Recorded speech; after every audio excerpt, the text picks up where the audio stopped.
Now by Mark Francois, the Conservative MP for Rayleigh and Wickford, the Don Corleone, apparently, of the Conservative Party, because you're at the head, Mark, of the ERG, the European Research Group, and that's one of the 5 families we hear of caucuses on the right.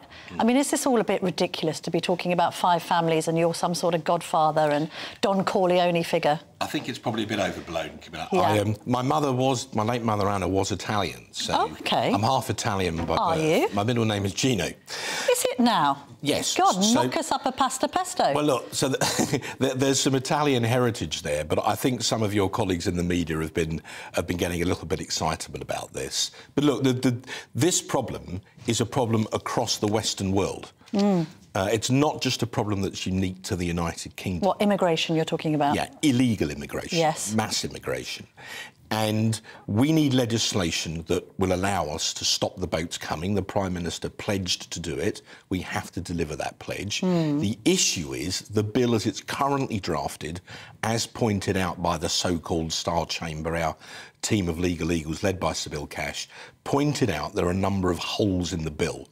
That's really why Robert Jenrick resigned on a point of principle, and he laid those out in Parliament. So the bill has to be amended in order to, as it were, to plug those holes so that aircraft can take off to Rwanda so that there is a deterrent. Do you think that aircraft are ever going to take off to Rwanda? Be real about this, because only 1% of the British population think this plan is actually going to work.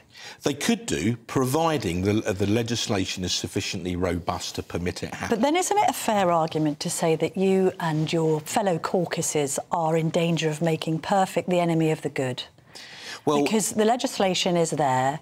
If you block it, then what actually happens to the Rwanda plan? And in the process, you're in danger of completely undermining the Prime Minister and his authority. Well, if the good doesn't work, then it's not good enough. It needs to be good enough. Now, on a positive note, Sibylle Cash is already talking to government lawyers about trying to come up with an amendment that actually, if you like, would fill those holes. That would be a very positive thing too. If anybody can draft that amendment, it's Bill. Yes.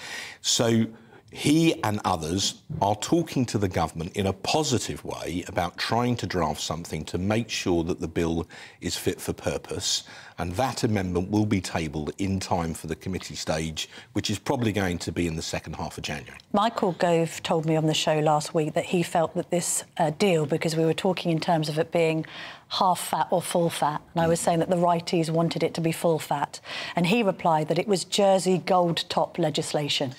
Well, to use your analogy, it needs to be fat enough, and I believe that it should be, with goodwill, it should be possible to come up with legislation that actually is fit for purpose without upsetting other people. But talking about fattening things up, I mean, my impression of you guys last week is you threatening this rebellion.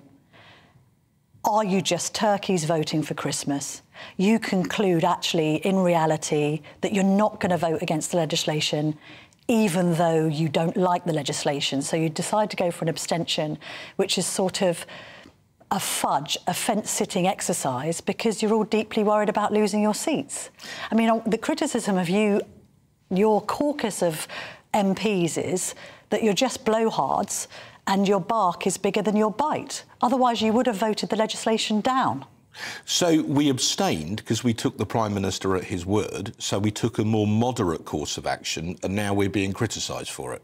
So what we did, the Prime Minister said he was prepared to entertain tightening up the bill. There are obviously lots of discussions that went on behind the scenes. We took him at his word. So rather than try and vote the bill down at second reading, we abstain to allow a breathing space in order to come up with some amendments, which is what Bill is working on now. I know, but then this is the problem, right? But if I make a mistake, I actually think that was a sensible decision to take. But we do have to get this right, because the public won't forgive us if we don't. No, but then there was quite a lot of argy-bargy, I understand, last week with the whips and everything. Meanwhile, you've got a situation where half of the party refuses to vote for this legislation if it isn't amended. and then the other half of the party, the One Nation group, refusing to vote for the legislation if it is. And so people watching and listening to this programme might just think to themselves, what is wrong with the Conservative Party? Why can't you just show some collective responsibility? It is a case, I think, as the Prime Minister said to the 1922, of unite or die.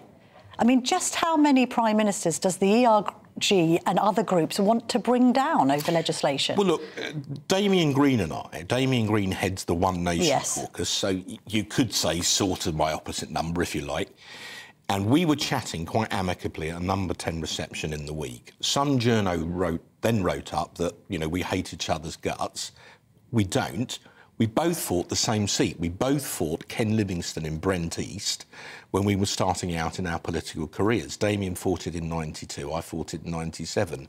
Kwasi Kwarteng fought the same seat, so did David Gauke, incidentally. So actually, Damien and I, on a personal level, have always got on. We even, at the risk of betraying a confidence, we even talked about maybe going out for a drink or a meal sometime in the new year to see if we could find some way through. Okay. So who knew? Well, let us know, and we'll send along a photographer for that outing. But what I mean is, I think there is a reservoir of goodwill on both sides of the party to try and get this issue right.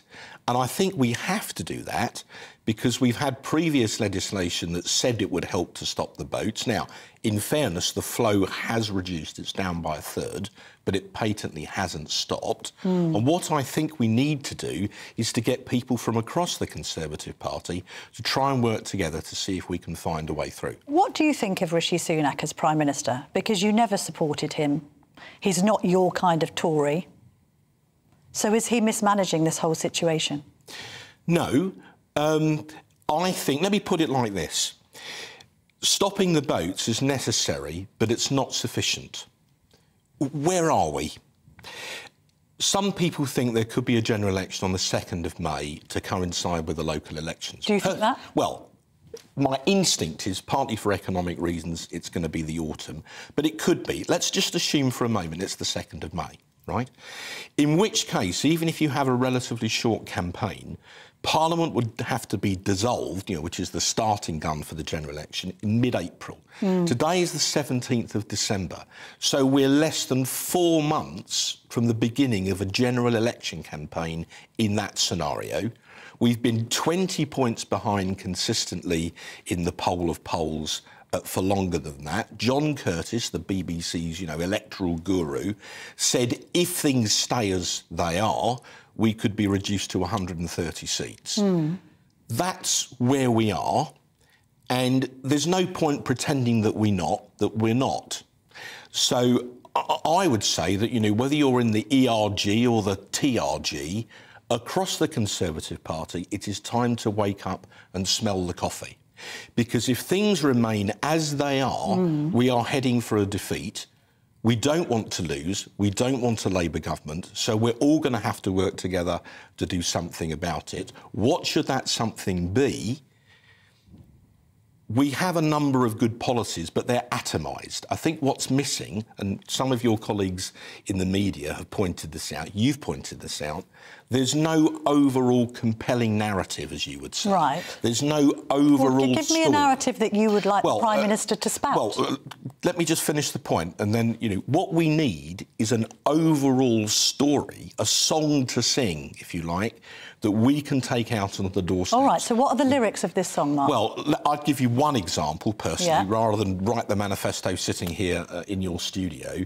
I'm very keen that we make a commitment to abolish inheritance tax. I think that is aspirational. OK, so give me policies. Abolish inheritance tax, bring tax down. Well, I mean, that would be one example, I think, of how we can spend the money. Yes. I personally think that there's more that we could do on defence. I think defence will be quite a big issue in the general election, actually, not least what's going on. But then people listening and watching this will think, well, if you don't have confidence in the Prime Minister, why on earth should they? No, I didn't say that. But you seem to feel... You seem to be suggesting he's not doing a very good job. No, look, I think Rishi Sunak will lead us into the general election, right? Let's be clear about well, that. he won't lead you out of the general election, though, will he? Well, I mean, wouldn't you prefer Suella to be Prime Minister? I have a great deal of respect for Suella Braverman, but I think Rishi Sunak will lead us into the election, Camilla. But what I'm saying is, I don't think we need to change the leader, but we do need to change the strategy, because we're consistently 20 points down, and there's no point... Are you worried about Nigel Farage rejoining Reform? Reform creates huge problems for a right-winger like you, doesn't it?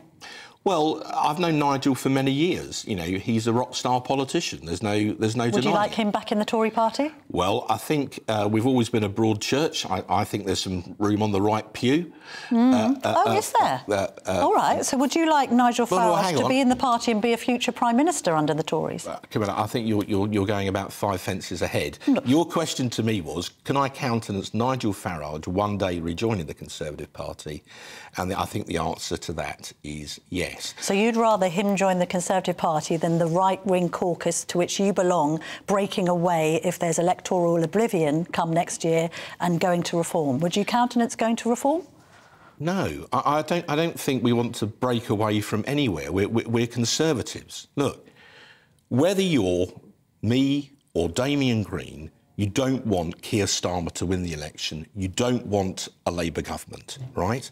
Now, as I said, I fought Brent East in '97 in the dying embers of the major government. By then, people had gone for Blair in a big way. You could feel it.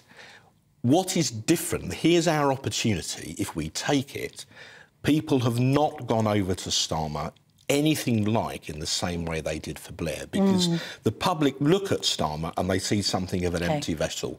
That's our opportunity. We can win this election, but we need the ammunition with which to fight.